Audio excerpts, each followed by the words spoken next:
Hi welcome back maths Naresh ఈ class ఇవాళ మనం ఏపీ స్టేట్ ఇంటర్మీడియట్ బోర్డుకి సంబంధించిన న్యూ సిలబస్ 2025-26 అడ్మిటెడ్ బ్యాచ్కి సంబంధించిన లిమిట్స్ అండ్ డెరివేటివ్స్ అనే చాప్టర్కి సంబంధించిన 2 మార్కులకి సంబంధించిన ఈ వీడియోలో డిస్కస్ చేద్దాం. ఓకే, చూడండి. Evaluate limit x tends to 0 f of x అంటే 0 దగ్గర మనం లిమిట్ని చెక్ చేయాలి.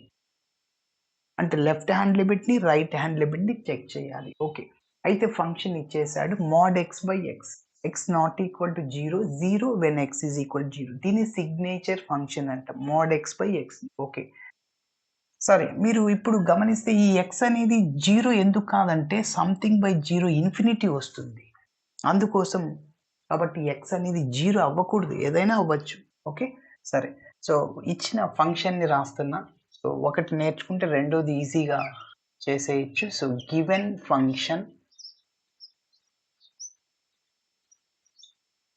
Function F of x is equal to mod x by X. So X is not equal to 0 when x is equal to 0. ఇప్పుడు modulus ఉంది ఇక్కడ. Modulus function యొక్క definition రాద్దాం. సో ఏమని మనకు తెలుసు, we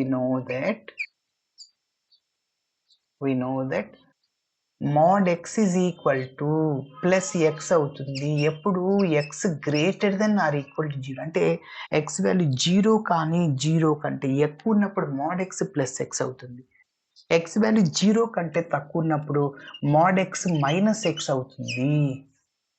ఓకేనా, సరే. సో ఇప్పుడు మీరు గమనిస్తే 0 దగ్గర మనం లిమిట్ని చెక్ చేయాలి. So limit x tends to 0 minus f of x. So that is equal to limit x tends to 0 minus అంటే x less than 0. X less than 0 అంటే ఇదే 0 కాదనమాట. 0 కాదన్నప్పుడు ఈ కండిషన్ అంటే అది 0 కంటే తక్కువ ఉంటుంది. సో అన్నప్పుడు ఇది. అదేవిధంగా X is equal to exactly 0 అయినప్పుడు 0 అనమాట. కాబట్టి సో ఉండేది అదే, కాబట్టి mod x by X. 0 minus అయినా 0 ప్లస్ అన్న 0 కాకూడదు అంతే. ఓకేనా, లెస్ దెన్ 0 గ్రేటర్ దెన్ 0 ఇది ఒకటే function. Yes, so that is equal to limit x tends to 0 minus mod x ఏమవుతుంది, ఎక్స్ లెస్ దెన్ 0 అయినప్పుడు మైనస్ ఎక్స్ అవుతుంది. ఓకేనా, కాబట్టి మైనస్ ఎక్స్ బై ఎక్స్. గమనించండి, ఎప్పుడైనా గుర్తుపెట్టుకోవాలి, ఎక్స్ టెన్స్ టు 0 మైనస్ అంటే ఎక్స్ లెస్ దెన్ 0. మైనస్ అనేది ఓన్లీ అది లిమిట్ బిలోని డినోట్ చేస్తుంది, అంటే 0 కంటే తక్కువ ఉంటుంది అని చెప్తుంది. ఎక్స్ బదులు 1 మైనస్ సబ్స్టిట్యూట్ చేయలేం, 1 ప్లస్ చేయలేం. ఎక్స్ టెన్స్ టు 0 ప్లస్ అంటే ఎక్స్ వాల్యూ 0 కంటే ఎక్కువ ఉందన్నమాట. ఓకేనా, ఎస్. కాబట్టి ఇక్కడ ఎక్స్ క్యాన్సిల్ అయిపోతుంది. Limit x tends to 0 minus, అక్కడ ఏముండదు, -1 అనేది కాన్స్టెంట్ ఫంక్షన్. కాన్స్టెంట్కి లిమిట్ అప్లై చేసిన అదే వస్తుంది. యాక్చువల్గా ఇప్పుడు ఏం చేయాలి, ఎక్స్ బదులు -1 0 పెట్టాలి. ఎక్స్ ఎక్కడుంది, ఇక్కడ లేదు. కాబట్టి సో -1 అది దాని value. Limit x tends to 0 minus f of X.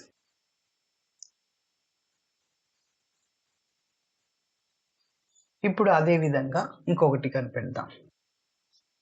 Limit x tends to 0 plus f of x is equal to limit x tends to 0 plus అంటే ఇందాక చెప్పా, ఎక్స్ గ్రేటర్ దెన్ 0 అంటే ఇదే. ఓకేనా, లెస్ దెన్ 0 అయినా greater than 0 అయినా ఇదే. ఎందుకు 0 కాకూడదు, ఎస్ 0 అయితే తీసుకోకూడదు. ఎస్, కాబట్టి mod x బై ఎక్స్ అవుతుంది. So which is equal to limit x tends to 0 plus mod x ఏమవుద్ది, ఎక్స్ గ్రేటర్ దెన్ 0 అన్నా ఆర్ ఈక్వల్ టు అన్నా ఇదే అనమాట. సో ప్లస్ ఎక్స్ అవుతుంది divided by X. So is equal to limit x tends to 0 plus ఇక్కడ 1. కాన్స్టెంట్కి limit ఎక్కడ కూడా X లేదుగా, ఎక్స్ ఉంటే ఎక్స్ ప్లస్లో 0 చేయి. సో కాబట్టి 1 అలానే రాస్తాం.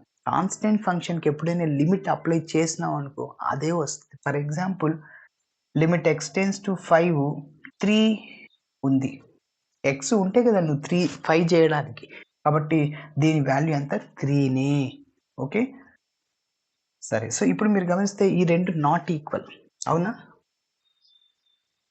Limit x tends to 0 plus f of x.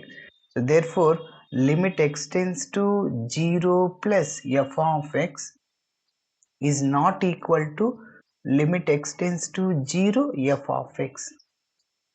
So, కాబట్టి దేర్‌ఫోర్ ఏం చెప్పొచ్చు? Limit x tends to 0 f of x does not exist. Does not exist. Equal అవుతే ఎగ్జిస్ట్ అవుతుంది. ఓకేనా? మరి ఇదే ప్రాబ్లం మాదిరిగానే రెండవది చూద్దాం. ఫంక్షన్ మార్చి ఇచ్చాడు. న్యూమరేటర్‌లో ఉన్నది డినామినేటర్‌లో, డినామినేటర్‌లో ఉన్నది న్యూమరేటర్‌లో ఇచ్చాడు. ఓకేనా? చూడండి f of x is equal to x by mod x. ఎక్కడుంటే మనకేం ఆన్సర్ సేమ్ నాట్ ఈక్వల్ అయిపోతాయి. ఓకే. సో, మనకి తెలిసిన డెఫినేషన్ రాసుకున్నాం. 0 దగ్గర చెక్ చేయాలి. ఓకే. యెస్. సో, ఇప్పుడు మోడ్ x బై x కాకుండా x బై మోడ్ x మన ఫంక్షన్ రాశాను. Less than x tends to 0 minus అంటే x లెస్ దెన్ 0. అప్పుడు మోడ్ x ఏమవుతుంది? మైనస్ x అవుతుంది. కాబట్టి x అలానే రాసా. Mode x minus x cancel అవుద్ది. -1. x ఉంటేనే నువ్వు 0 చేయాలి. అది కాన్స్టెంట్ -1. సో, కాబట్టి దాన్ని అట్లనే రాస్తా. మరి కంటిన్యూషన్ మళ్ళీ మోడ్ x బై x కాదు ఇక్కడ. x by mod x. x by mod x. So, x tends to 0 plus అంటే x ఇదే కదా కండిషన్. సో, మోడ్ x ఏమవుద్ది? ప్లస్ x అవుద్ది. x by x cancel. Yes. కాబట్టి సో, ఇవే లైన్స్ వస్తాయి. 2 నాట్ ఈక్వల్. ఇక్కడ -1 +1. Yes. So, therefore limit x tends to 0 f of x does not exist.